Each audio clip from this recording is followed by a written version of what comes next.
우리 2025년 우리 12월 우리 자녀와 함께하는 새벽 기도해 오신 우리 성도님들을 또 주의 이름으로 환영하고 또한 축복합니다. 오늘 우리에게 주시는 하나님 말씀을 같이 나누겠습니다. 오늘 우리가 함께 보실 말씀은 우리 느헤미야서 마지막 장입니다. 느헤미야서 13장 15절부터 우리 31절까지의 말씀입니다. 느헤미야서 13장 우리 15절부터 우리 31절까지고요. 제가 가진 구약 성경으로는 우리 748페이지에 있습니다.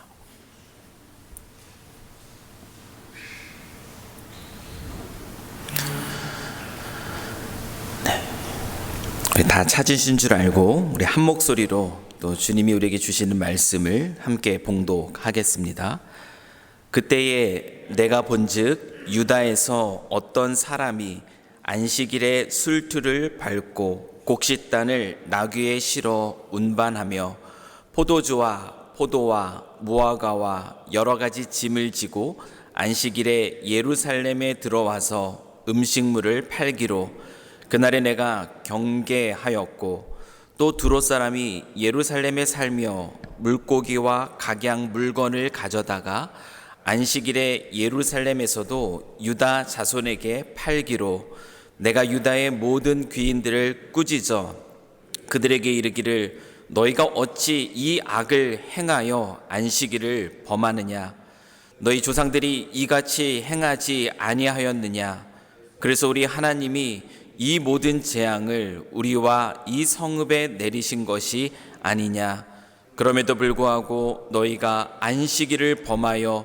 진노가 이스라엘에게 더욱 심하게 일하도록 하는도다 하고 안식일 전 예루살렘 성문이 어두워져 갈 때에 내가 성문을 닫고 안식일이 지나기 전에는 열지 말라 하고 나를 따르는 종자 며칠 성문마다 세워 안식일에는 아무 짐도 들어오지 못하게 하였으므로 장사꾼들과 각양 물건 파는 자들이 한두 번 예루살렘 성 밖에서 잠으로 내가 그들에게 경계하여 이르기를 너희가 어찌하여 성 밑에서 자느냐 다시 이같이 하면 내가 잡으리라 하였더니 그 후부터는 안식일에 그들이 다시 오지 아니하였느니라.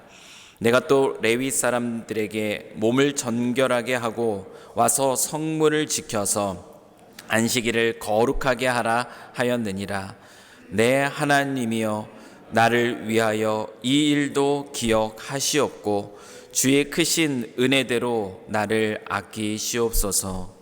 그때에 내가 또 본즉 유다 사람이 아스돗과 암몬과 모압 여인을 맞아 아내로 삼았는데 그들의 자녀가 아스돗 방언을 절반쯤은 하여도 유다 방언은 못하니 그 하는 말이 각 족속의 방언이므로 내가 그들을 책망하고 저주하며 그들 중 몇 사람을 때리고 그들의 머리털을 뽑고 이르되 너희는 너희 딸들을 그들의 아들에게 주지 말고 너희 아들들이나 너희를 위하여 그들의 딸을 데려오지 아니하겠다고 하나님을 가리켜 맹세하라 하고 또 이르기를 옛적에 이스라엘 왕 솔로몬이 이 일로 범죄하지 아니하였느냐 그는 많은 나라 중에 비길 왕이 없이 하나님의 사랑을 입은 자라 하나님이 그를 왕으로 삼아 온 이스라엘을 다스리게 하셨으나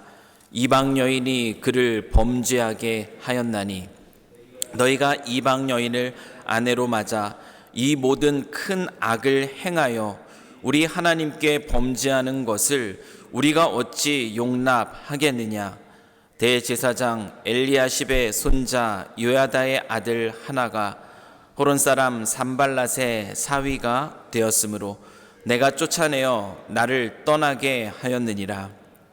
내 하나님이여 그들이 제사장의 직분을 더럽히고 제사장의 직분과 레위 사람에 대한 언약을 어겼사오니 그들을 기억하옵소서.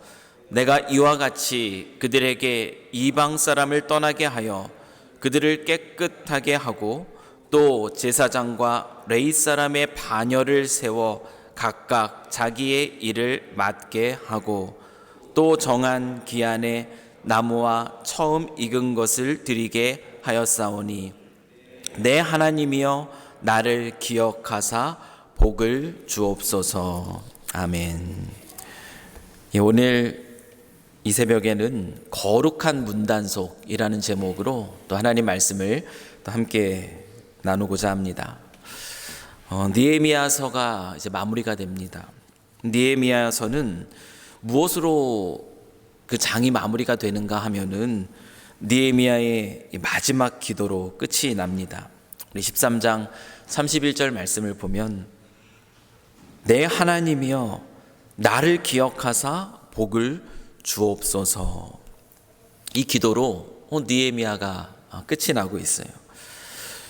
그러면 느헤미야의 이 기도가 어떤 기도인가를 한번 생각해 보십시오. 여러분, 이 기도는 어떤 기도일까요?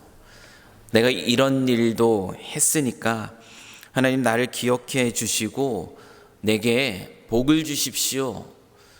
느헤미야의 마지막 기도는 그런 기도가 아닙니다. 믿음의 공동체를 바라보는 기도입니다.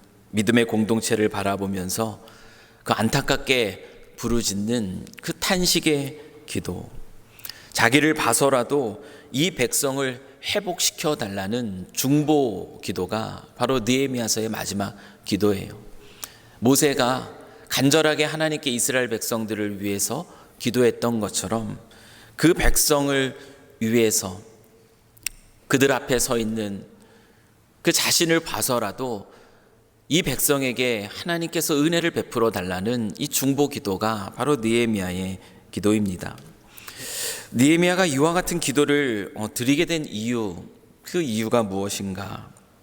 우리가 잘 아는 것처럼 바사왕 그 아닥사스다 왕의 술 맡은 관원장이었던 이 느헤미야가 이방 땅에서 그 수산궁에서 듣게 된 고국에 대한 소식이 있었습니다. 그 소식은 무엇이냐면 예루살렘 성벽이 허물어졌고 성문은 불탔다는 소식입니다. 사로잡힌 바 되었다가 남은 그 이스라엘의 그 자기 백성들이 그와 같은 상황 속에서 환난을 당한다는 소식을 그는 듣습니다. 실제로 그 하나님의 선하신 그 도우심의 손길을 힘입어서 그 예루살렘에 갔던 느헤미야가 그곳에서 본 사실은 바로 그가 들은 그대로였습니다. 예루살렘 성벽이 허물어졌습니다. 그리고 성문은 불타 있었죠. 방해가 있었고 조롱도 있었고 위협도 있었고 거짓된 소문으로 무너뜨리려는 그런 악한 시도들이 있었습니다. 그러나 그럼에도 불구하고 이스라엘 백성들 그들을 회복시키는 일을 위해 느헤미야는 최선을 다합니다. 이스라엘 백성들의 그 회복을 방해하는 악한 세력들의 그 교묘한 다양한 그 도전들을 이겨내고 느헤미야는 백성들을 격려합니다. 그리고 무너진 성벽을 재건하고 무너진 성문을 다시 답니다. 백성들은 감사하게도 그 선포되는 하나님의 말씀 앞에 반응하며 영적인 회복을 경험합니다. 그리고 영적인 부흥을 경험합니다. 그들은 이렇게 고백해요. 느헤미야 10장 39절 말씀인데요. 말씀 앞에 서서 자복하며 그들이 함께 모여서 하나님을 향하여서 외치는 소리는 이렇습니다. 우리가 우리 하나님의 전을 버려두지 아니하겠습니다.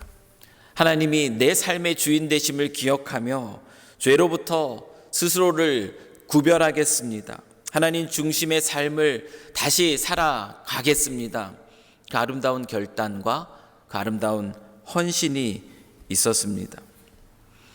자기의 부르심의 그 귀한 사명을 잘 감당하고 자기 백성들이 이와 같이 아름다운 영적인 회복과 부흥을 경험하는 그 열매까지 보았던 느헤미야. 이 느헤미야는 이제 바사로 돌아갔습니다. 그리고 여러 날 후에 다시 느헤미야는 예루살렘 땅을 밟게 되는데요. 이 여러 날이라는 것이 구체적으로 얼마의 기간인지는 정확하게 알지 못합니다. 하지만 일반적으로 학자들의 견해에 의하면 한 1년에서 2년 정도의 시간으로 봅니다. 1년에서 2년이라는 그 시간이 지나서 느헤미야가 다시 그 예루살렘 땅에 왔을 때 그가 보았던 장면은 어떤 장면인가? 그것이 바로 오늘 13장의 장면이에요. 성벽과 성문, 굳건하게 그 성벽과 성문은 재건되었던 그 모습 그대로 잘 서 있었습니다. 그런데 그 길지 않은 시간 동안에 그 시간이 흘러서 다시 돌아온 이 예루살렘에서 느헤미야가 본 것은 무엇이냐면 힘써 지었던 그 성벽 그리고 성문, 그 견고한 그 모습이 아니라요, 이스라엘 백성들의 영적인 성벽, 영적인 성문의 모습이었습니다. 이스라엘 백성들의 그 영적인 성벽은 다시 허물어져 있고 그들의 영적인 성문은 다시 불타 있는 장면, 그 장면을 느헤미야는 보게 된 것이에요. 어제 본문에 이어서 오늘 본문의 내용이 바로 그 내용입니다. 성전 예배를 위한 소재물과 기물들, 그리고 성전에서 봉사하는 이들을 위한 거제물들이 놓여 있어야 할 방, 그 방이 무엇으로 채워져 있는가? 제사장은 이스라엘의 회복을 방해하던 도비야에게 그 큰 방을 내어주었습니다. 성전이 버린 바 되었어요. 창조주이자 구원자이신 그 하나님을 기억하며 삶의 중심을 하나님께로 맞추며 예배하는 그 안식일은 시장통이 되어버렸습니다. 하나님이 아닌 자기 자신의 삶의 필요를 채우는데 시선을 두느라 하나님께 시선을 두지 못하는 그러한 상황이 안식일의 상황이 되어버린 것을 오늘 우리는 말씀을 통해서 읽었습니다. 또한 이방 민족과 통혼하지 않기로 결심하지 않았습니까? 작정하고 하나님의 백성으로서의 그 거룩을 지키겠다는 맹세까지 했지만 이스라엘 백성들의 모습, 느헤미야가 보고 있는 그들의 모습은 어떤가? 그들은 다시 이방 민족들과 통혼을 하게 됩니다. 그 결과 영적인 유산이, 믿음의 영적인 유산이 자녀 세대들에게 흘러가지 못하는 그 장면을 느헤미야는 봅니다. 그것을 우리에게 기록해 주고 있어요. 그럼 이 세 가지는 이스라엘 백성들이 말씀 앞에 서서 정말 철저하게 회개하면서 그 영적인 부흥 가운데 지키겠다고 맹세했던 그 세 가지 거룩한 실천 사항들이었습니다. 그런데 그 모습들이 완전히 사라진 것을 느헤미야는 다시 보고 있는 것이죠. 느헤미야 이 서는 이스라엘의 아름다운 영적인 회복과 부흥으로 그 책을 마무리하고 있지 않아요. 성벽의 아름다운 봉헌이 이루어지고 이스라엘 백성들의 이와 같은 각성이 일어나고 영적인 회복과 부흥으로 아름답게 이 느헤미야가 맞춰졌더라면 너무나 좋았을 텐데, 느헤미야의 마지막 13장의 말씀은 잠언의 말씀을 생각나게 합니다. 잠언 26장 11절은 이렇게 얘기하고 있어요. 개가 그 토한 것에 돌아가는 것 같이 미련한 자는 그 미련한 일을 거듭하느니라.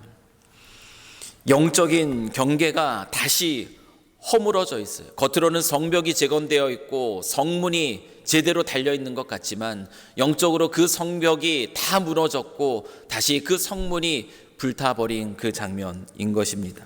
영적인 경계가 다시 허물어져서 다시 그 개가 그 토한 것으로 돌아가는 것처럼 죄의 자리로 금방 돌아가 버린 이스라엘 백성들의 그 어리석은 모습으로 느헤미야서는 끝이 납니다. 저주받을 각오까지 하면서 맹세했던 그 세 가지 거룩한 하나님의 백성의 정체성을 지키고자 헌신하였던 그들의 결단은 물거품이 되어 버렸습니다. 여러분, 이 장면이 우리에게 보여주는 것은 무엇이겠습니까? 이것이 바로 우리의 영적인 실상이라는 것을 보여주는 것이에요. 누구도 이와 같은 것에서 자유로울 사람이 하나도 없다라는 사실을 오늘 이 말씀은 우리에게 보여줍니다. 잠시라도 깨어 있지 않으면, 잠시라도 말씀 앞에 온전히 서 있지 않으면 죄는 은밀하게 그리고 치명적이게 우리에게 침투합니다. 우리의 마음을 가립니다. 그리고 우리의 시선을 가립니다. 이스라엘 백성들의 이 모습이 바로 그 사실을 우리에게 보여주는 것이에요. 죄가 은밀하게 침투하여 우리의 마음을 가리고 우리의 시선을 가릴 때 우리는 더 이상 하늘의 것에 마음을 두지 못합니다. 이 땅의 것에 마음을 두죠. 하나님을 온전히 예배하기보다는 시장통이 되어버린 그 안식일처럼 이리저리 자신의 삶에 필요한 것들을 쫓아 헤매느라고 그 삶이 그렇게 이 땅의 것에 마음을 빼앗겨 버립니다. 보이지 않는 것, 그것에 소망을 두는 삶이 아니라 눈앞에 보이는 것들에 마음을 빼앗긴 채 그것에 소망을 두는 삶을 살아가게 됩니다. 영원한 것, 변하지 않는 것, 이 영원한 것에 가치를 두고 하나님께서 오늘도 우리의 삶 가운데 행하시는 그 일들을 바라보며 살아가는 것이 아니라 영원하지 않은 것, 오랫동안 유지되지 못하는 것에 가치를 두고 그저 눈앞에 보이는 것들, 그와 같은 것에 소망을 두고 살아가는 그 인생이 되어버리는 겁니다. 하나님에게서 마음이 떠난 이스라엘 백성들의 그 모습, 한때 그 회복과 부흥 속에 기뻐하였던 이스라엘 백성들이 이제는 다시 그 짧은 시간 동안에 무너져 버린 그 모습들, 성벽이 허물어지고 성문이 불타버린 이스라엘 백성들의 그 모습을 보는 이 느헤미야의 마음은, 그 마음은 얼마나 무너졌을까요? 다시 돌아와서 그 현실 앞에 느헤미야의 마음은 정말 철저하게 무너졌을 겁니다. 다시 한번 느헤미야는 자신의 사명을 감당합니다. 그것이 무엇이냐면 오늘 느헤미야 13장에 나오는 모습은 권징이라는 것이에요. 여러분, 종교개혁자들은 건강한 교회에 나타나는 세 가지 중요한 표지가 있다라고 말했습니다. 그 세 가지 중요한 표지는 무엇이냐면 첫째는 말씀의 바른 선포예요. 진리 되신 하나님의 말씀, 그 말씀이 제대로 선포되는가. 그리고 두 번째는 무엇이냐면 성례, 성찬과 또한 세례, 이 성례의 바른 시행입니다. 이것이 단순한 구원의 방법이 아니라 하나님의 은혜의 표지로서 하나님과의 친밀한 교제로 나아가는 그런 성례의 바른 시행, 그리고 마지막으로 건강한 교회에 나타나는 중요한 표지가 무엇이라고 얘기하냐면 권징의 바른 시행이라고 합니다. 거룩하지 못한 것들, 죄악된 것들에 대한 분명한 권징이 이루어질 수 있는 교회가 건강한 교회라고 종교개혁자들은 말하고 있습니다. 이런 기준으로 볼 때 오늘날의 교회에 건강한 교회를 얼마나 찾아볼 수 있을까? 여러분, 이 기준으로 볼 때에는 건강한 교회는 정말 찾기가 쉽지 않아요. 왜냐하면 권징의 바른 시행이 오늘날의 교회에 이루어지기가 쉽지 않기 때문에 그렇습니다. 우리의 연약한 본성은 죄에 대한 말씀에 근거한 분명한 선포 앞에 불편할 뿐입니다. 그래서 그 권징이 제대로 이루어질 수 없는 그런 상황들 속에 있게 되는 거죠. 느헤미야는 오늘 이 13장에서요, 그 안타까운 그 이스라엘 백성들의 영적인 현실, 그 현실을 목도하고요, 탄식 가운데 그 무너짐 속에서 다시 사랑으로 참된 권징, 그들을 믿음 안에서 바로 세우기 위한 참된 권징을 시행합니다. 백성들을 죄로부터 지켜주기를 원하는 그 마음속에 시행된 그 권징의 모습이 어떻게 오늘 말씀 속에 나타나고 있는가 보십시오. 백성들이 하나님의 전을 버린 것에 대해서, 안식일을 거룩하게 지키지 못하는 그 죄에 대해서 느헤미야는 백성들을 꾸짖습니다. 그들을 경계합니다. 이방 민족과 통혼함으로 인하여 자기의 욕심을 채우느라 자녀 세대들에게 믿음의 아름다운 유산을 물려주지 못하고 있는 이 부모들을 징계합니다. 오늘 말씀이 어떻게 기록하고 있어요? 그들 중에 몇 사람은 때리고 머리털을 뽑았다라고까지 기록을 하고 있습니다. 이것은 단순한 폭력이 아닙니다. 단순한 폭력이 아니라 이것은 공적인 징계를 얘기합니다. 그들의 죄악이 얼마나 심각한지를 보여주는 공적인 징계입니다. 특별히 제사장의 신분으로서 이방인과 통혼한 자에게 대해서는 또 어떻게 느헤미야가 그를 다루고 있는지 보십시오. 영적인 리더에게 더 많은 것들을 묻습니다. 쫓아냅니다. 제사장의 직분을 박탈한 것이에요. 맡은 자들에게는 더 단호한 것이 하나님의 말씀입니다. 예수님께서 이스라엘 백성들 무리 없이 떠도는 것처럼 긍휼히 여겼습니다. 그러나 그들의 영적인 리더가 되어야 할 바리새인들, 제사장들, 그들이 말씀 앞에 제대로 서 있지 못할 때에는 그들에게 독사의 자식들아라고 단호하게 말씀하시는 것을 우리는 봅니다. 맡은 자에게 더 단호한 것입니다. 사랑하는 성도 여러분, 오늘 우리는 느헤미야가 이와 같이 이스라엘 백성들을 그 죄로부터 지켜내기 위해서 간타까운 마음 속에서 또 간절한 심령 속에서 그가 행하고 있는 그 모습들을 우리는 오늘 본문을 통해서 봅니다. 그가 시행하고 있는 여러 가지 권징 속에서 한 가지 주목하고 싶은 장면이 있어요. 그 장면은 무엇이냐면 안식일을 범하고 있는 이 백성들, 하나님 그 마음에 모셔드리지 못하고 이 땅의 것들의 이리저리 시선을 빼앗긴 채 하나님에서 멀어져가는 이스라엘 백성들을 지키기 위해 느헤미야가 행한 한 가지 중요한 모습이에요. 그 모습은 무엇이냐면 성문을 닫은 것입니다. 성문을 닫아버려요. 할 수 있다. 나는 충분히 가능하다. 죄의 유혹으로부터 나는 스스로를 지킬 수 있다. 이것은 교만입니다. 할 수 있다는 우리의 의지, 우리의 생각만으로 우리는 죄의 유혹으로부터 우리를 지켜내기가 쉽지 않습니다. 그만큼 우리는 연약한 존재예요. 우리의 마음 하나 지키기가 쉽지 않습니다. 마음에 가득한 것이 입으로 흘러나오는 것을 지키기가 쉽지 않은 것이에요. 그것이 삶으로 드러나는 것을 지키기가 쉽지 않은 것이 우리들의 모습이죠. 느헤미야는 성문을 닫아요. 성문을 닫습니다. 성문을 닫음으로 이 죄의 유혹으로부터 백성들을 지키려고 시도합니다. 죄의 자리에 돌아가기에 빠른 우리들에게 필요한 것이 무엇인가? 오늘 이 장면을 통해서 한 가지 배울 수 있습니다. 그것이 무엇이냐면 문단속하는 거예요.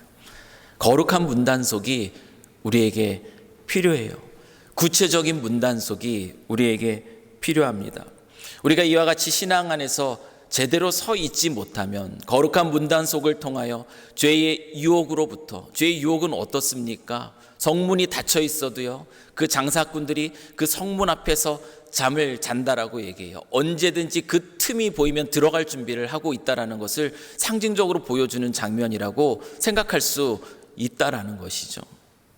우리가 제대로 서지 못하면 우리 다음 세대는 어떻게 되겠어요? 우리가 제대로 서지 못하면 우리 다음 세대 역시 제대로 서기가 쉽지 않다라는 거예요. 믿음은 단순히 들음을 통해서 다음 세대들에게 전달되는 것 아니라는 것, 이스라엘 역사를 통해서 우리가 보지 않습니까?